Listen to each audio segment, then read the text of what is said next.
Semplades, planificamos el Ecuador del buen vivir.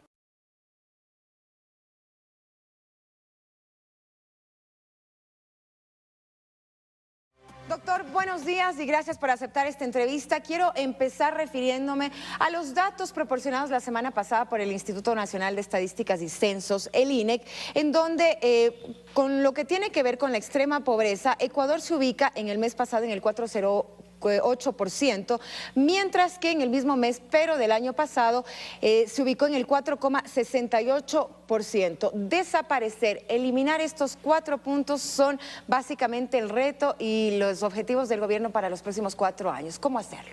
Marcela, buenos días a usted, a la gente que le sigue. Efectivamente es un dato favorable para el país, la pobreza sigue cayendo y usted ha hecho lo correcto, Marcela, que es comparar el año o el mes de septiembre del 2013 con septiembre de 2012. Generalmente a veces lo que tenemos en algunos medios de comunicación es que hacen la comparación trimestre a trimestre y esta es una comparación que no tiene sentido en términos técnicos porque lo que hay que ver es que si de año a año bajó o subió. Y lo otro que hay que ver es si estadísticamente es representativa esa bajada o esa subida. ¿Cuánto representa, doctor, este 4% básicamente que tenemos las personas en condiciones de extrema pobreza?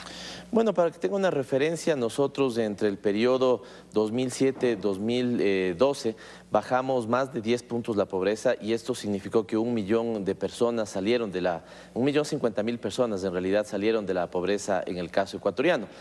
Y esto, Marcela, porque usted lo señalaba bien y en la parte introductoria se decía cuánto hemos avanzado y qué está por hacer.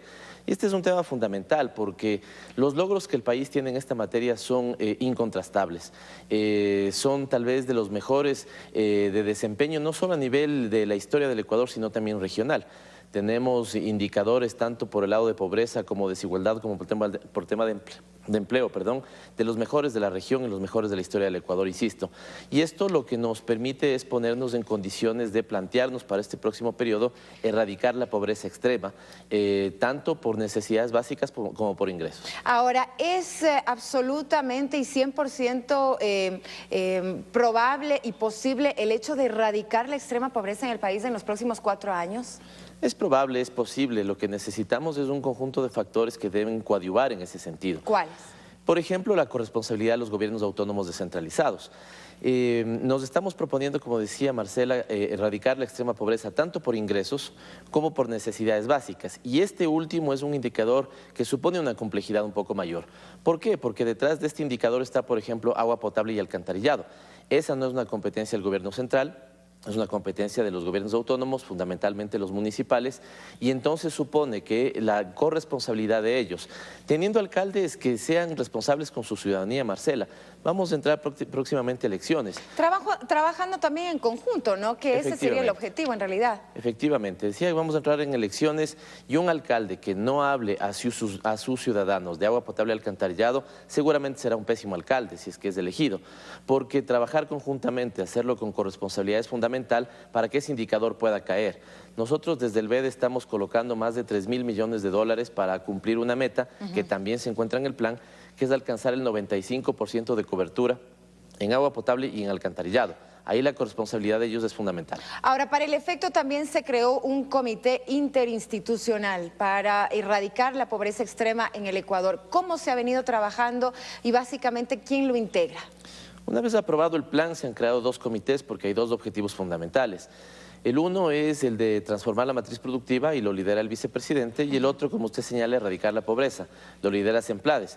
Está integrado fundamentalmente por los ministerios coordinadores, el social, el productivo, el económico, el de talento humano, pero también hay una gran punta de lanza, digamos, ya en los programas de acción concreta, que es el Ministerio de Inclusión Económica y Social. Hemos venido sesionando ya al menos en unas 3 ocasiones y tenemos un propósito fundamental, es consolidar una estrategia que busque disminuir la pobreza y erradicar la pobreza extrema. Hablábamos de cifras, decíamos también y señalábamos que son positivas en el país en cuanto a lo que se ha hecho en los últimos 6 años, pero también hay deudas, doctor, y de esas también hay que hablarlas en este espacio. Por ejemplo, desnutrición infantil y reducción de la mortalidad materna. 2 temas que van de la mano con la extrema pobreza. Efectivamente, en el caso de desnutrición nuevamente aparece un factor fundamental como el tema del agua potable.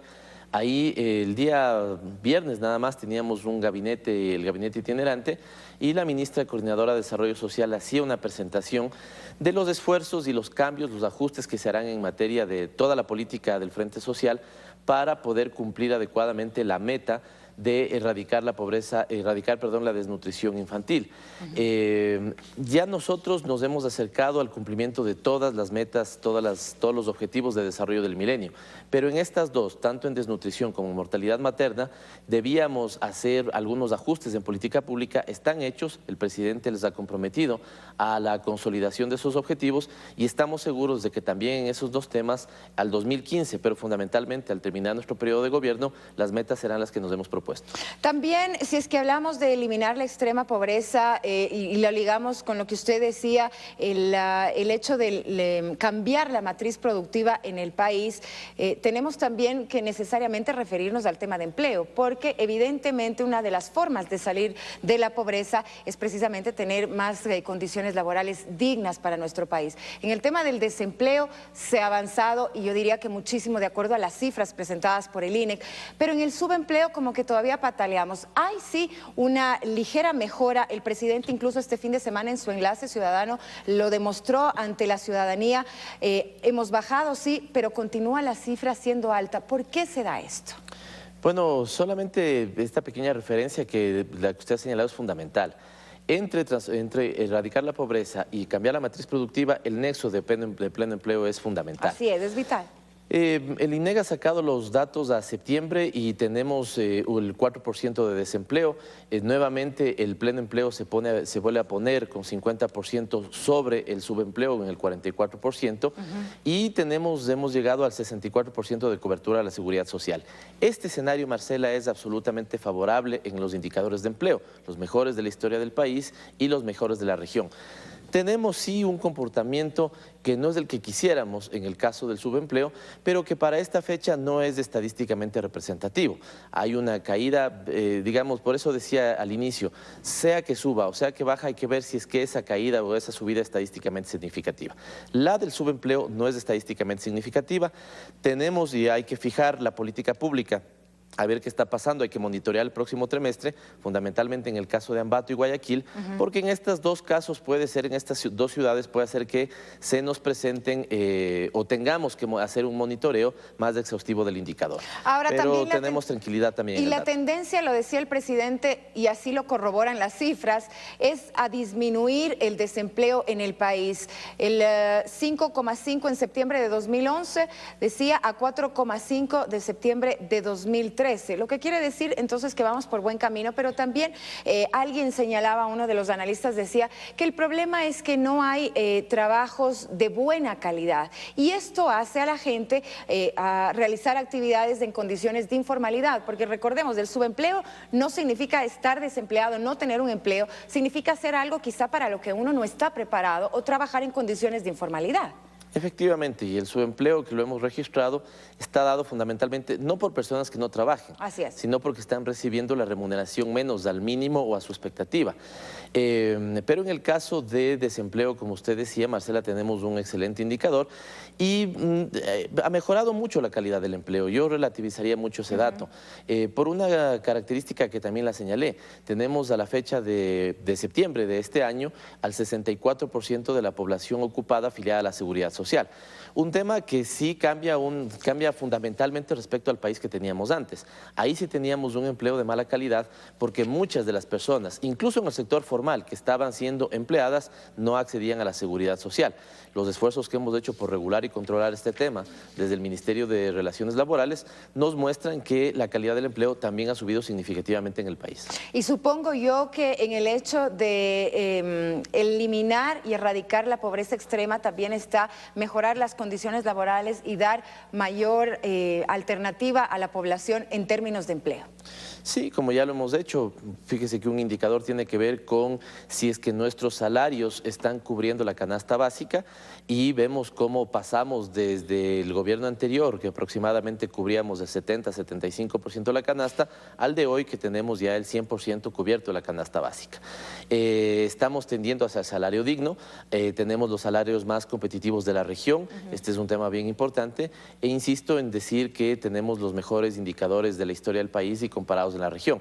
Así que el propósito del gobierno nacional se ha venido cumpliendo y es importante anotar, Marcela, que no solamente los dicen las estadísticas nacionales, lo reconoce la Comisión Económica para América Latina, lo reconocen estudios del Banco Mundial, lo reconoce el Sistema de Naciones Unidas, diciendo todos que somos el país que más rápido ha disminuido pobreza y ha mejorado igualdad, que ha escalonado más los peldaños, digamos, del desarrollo humano, somos el tercer país en ese sentido. Y, por ejemplo, me refería a un estudio del Banco Mundial. Usted sabe que no es que tengamos una relación del todo santos de su devoción, pero señala que hay una movilidad social ascendente muy importante. 51 de cada 100 ecuatorianos han escalado peldaños sociales y esto es un logro de estos 6 años. Lo que quiere decir que estas personas han podido ir de una clase económica o socioeconómica a otra, ascender en esa, si cabe el término, categoría. Efectivamente, Marcela, 20 de esos 51 pasaron de la pobreza a un segmento de vulnerabilidad, es decir, subieron socialmente. Y 30 lo hicieron pasando de pobreza, a vulnerabilidad. Y 21 lo hicieron pasando de vulnerabilidad a clase media. Hemos tenido un importantísimo crecimiento de la clase media. La pobreza y el escalonamiento social se ha dado fundamentalmente en población afroecuatoriana. Este es un dato bien importante. Hemos hecho un esfuerzo significativo por reducir brechas en el país y nos acercan evidentemente a una sociedad más justa, una sociedad más equitativa, una sociedad más igualitaria para poder alcanzar los logros y los objetivos del buen vivir. ¿A qué obedecen estos logros emitidos ya también y reconocidos desde afuera? A una política responsable, a una política al cumplimiento de la palabra. El presidente Correa y su gobierno se habían comprometido a tener un mejoramiento de las condiciones sociales de vida. Lo hemos hecho en estos 7 años. ¿Mayor inversión social quizá también? Sí, mayor inversión social. Fíjese que la renegociación de la deuda nos supuso pasar recursos que antes iban a el pago de esa deuda externa. Nos ahorramos prácticamente 8.000 millones de dólares, digamos, en la renegociación de la deuda y canalizarlos ahora, ¿no es cierto?, al sector social. Pasamos de una participación del 24% de pago de deuda externa, esto es lo que destinábamos, al 4% de pago de deuda externa que lo hacemos ahora. Y esto, uno de los grandes beneficiarios de este cambio de orientación de la política social ha sido el sector social. Nuestra prioridad ha estado en la población pobre, en la población marginada, en la población de extrema pobreza y lo hemos reflejado. También se ve una política económica consistente. Hemos tenido en el promedio desde que iniciamos el gobierno un crecimiento del 4.5% en términos económicos, cuando la región lo ha hecho al 3.8%. Y tenemos también la inversión más grande en la historia del país y de la región, la inversión pública. Llegamos prácticamente al 15% del PIB en la inversión de todo el sector público no financiero y estos contribuyen evidentemente todos a los mismos objetivos, mejorar la calidad de vida de los ecuatorianos. Ahora, en el tema de la inversión social, hay quienes todavía satanizan este hecho diciendo que el Ecuador lo que está haciendo es llegando a altos niveles de endeudamiento y que no es en realidad lo correcto. Las cifras demostrarían lo contrario. Esa es una locura cuando nosotros desde el gabinete nos movemos en el país, por ejemplo en los gabinetes itinerantes, nos damos cuenta que las necesidades todavía son inmensas y plantearle digamos, lo suelen hacer en espacios, entre comillas, informados y de opinión, pero sí sería bueno que le planteen eso a la ciudadanía que tiene esas carencias y esas necesidades. A ver, ¿qué dice la gente que le hace falta todo eso? Exactamente, digámosle a la gente que no tiene agua que es necesario controlar el gasto público, digámosle a la gente que no tiene alcantarillado, que no tenemos que tener una inversión tan grande, para ver qué es lo que esa gente contesta. Y me parece que la gente ha venido dando a este gobierno, que le ha dado una altísima prioridad a la inversión pública en general y a la inversión social en particular. Y la inversión seguramente va a continuar en el mismo porcentaje, podríamos decirlo, o con la misma fuerza, precisamente para que ustedes puedan cumplir este reto de eliminar la extrema pobreza. Efectivamente, vamos a tener un PAI, un plan anual de inversiones, que estará alrededor de los 9.000 millones de dólares. El día miércoles lo vamos a revisar con el presidente. Ya hemos estado en todas las reuniones previas con los ministerios coordinadores y con todos los ministerios, además de las otras funciones del Estado, y volvemos a tener una inversión pública pública muy importante.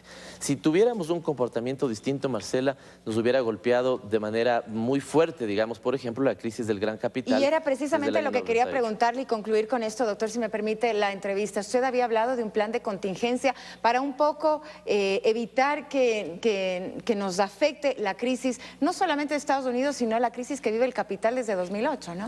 Efectivamente, esto es tener una política económica activa, así lo hemos hecho. Desde el 2008, el gran capital, el capital transnacional, enfrenta una crisis tremenda. Estados Unidos, los países europeos, lo que pasó con Grecia, y el Ecuador ha tenido un comportamiento económico muy importante. Hemos salido bien librados, en realidad. Bastante bien librados, porque hemos tenido crecimiento económico, hemos mejorado los indicadores sociales, hemos tenido excelentes indicadores económicos, estamos cambiando como nunca antes la matriz energética, vamos a propósito de cambiar la matriz productiva. Todo esto, Marcela, hace poco veía un estudio, un reportaje hecho por una revista colombiana que reconocía los logros del país en educación, en innovación. Todo esto en un contexto de gran crisis del capitalismo a nivel global. Doctor, qué gusto haberlo tenido en este espacio. Bienvenido siempre. Lo mismo, Marcelo. Saludos a usted y a los suyos. Un buen día. Semplades, planificamos el Ecuador del buen vivir.